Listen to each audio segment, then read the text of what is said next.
Naglabas ng sama ng loob itong si Lolo Bron at bando sa pagkaka-eject kay Luka at sinabi ng mga to na masyadong pinipersonal ng mga referee sa game itong si Luka Doncic.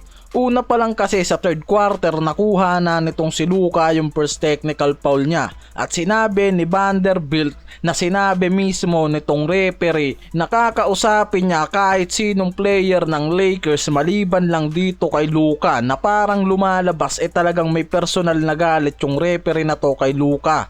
First technical foul niya dahil sa pagprotesta nito sa pag-attempt niya ng foul pero hindi siya tinawagan dyan ng mga referee. Halos hindi rin naman kasi nakakalayo ng malaking kalamangan ng OKC dito sa Lakers mula sa first to third quarter game.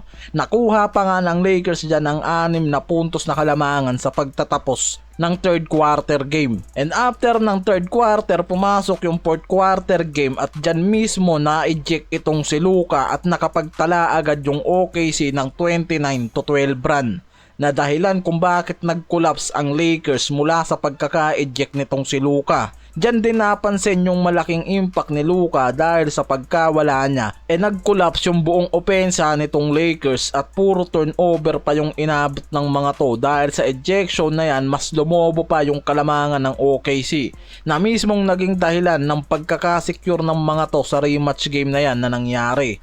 Halos isa rin kasi yung laban na to para sa Lakers kontra sa OKC yung importante dahil 4 sa natitirang laro ng mga to sa regular games at least 2 sa mga yan mapanalo nila para ma-secure at ma-maintain nila yung third seed spot para sa Western. Kaya naman talagang dismayado yung marami sa naging outcome na to sa Lakers, lalo na syempre sila JJ Redick at yung mga players.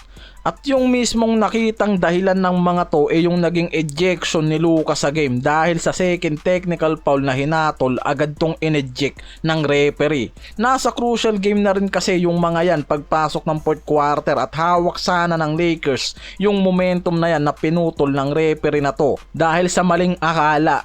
Bago pa lang kasi ma-eject yan si Luka, maganda na yung numbers na pinuproduce niyan mula sa 23.7 of 15 shooting kasama yung 5 assists, 3 rebounds at 1 block sa loob ng 31 minutes.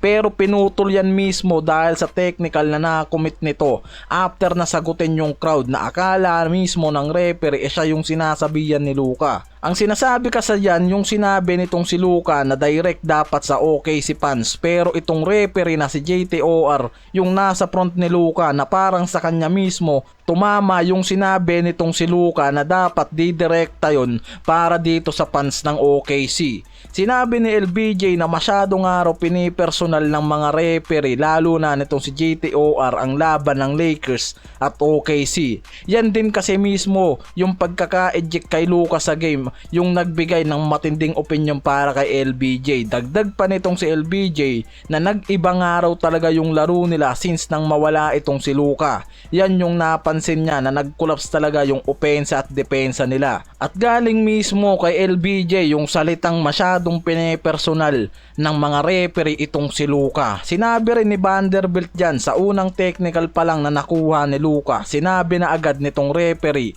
na makikipag-usap lang to kahit kanino maliban kay Luka. Dahil dyan pinahayag ni Vanderbilt na ibig sabihin lang ang technical fouls na kinukuha at nabibigay dito kay Luka galing sa personal na galit ng referee na to na si JTOR.